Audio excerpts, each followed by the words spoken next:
औज़ुबिल्लाहि मिनश्शैतानिर्रजीम बिस्मिल्लाहिर्रहमानिर्रहीम अस्सलामु अलैकुम। एक नई वीडियो के साथ आमना अयूब आपकी खिदमत में हाजिर है। आज का मेरा मौजू ग्रामर और इसके हिस्सों पर मुश्तमिल है। तो सबसे पहले देखते हैं कि ग्रामर की तारीफ़ क्या है। किसी भी ज़बान को दुरुस्त लिखने, बोलने और समझने के लिए कुछ तरीके और कायदे होते हैं, इनको ग्रामर कहते हैं। ज़बान को दुरुस्त तरीके से समझने, लिखने और बोलने के लिए ग्रामर का जानना नहायत ज़रूरी है। इसके बाद आगे चलते हैं ग्रामर के हिस्सों की जानिब। तो देखते हैं कि ग्रामर के कितने हिस्से हैं।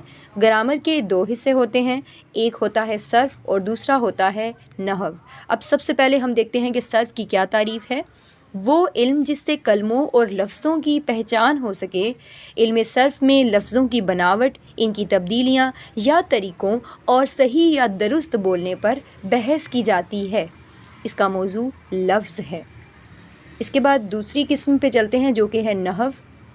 नहव की तारीफ़ यह है कि वो इल्म जिस अज्ज़ाए कलाम को तरतीब देने और अलग अलग करने का तरीक़ा मालूम होता है और मुख्तलिफ़ कलमात के बाहमी रब्त व ताल्लुक़ का पता चलता है।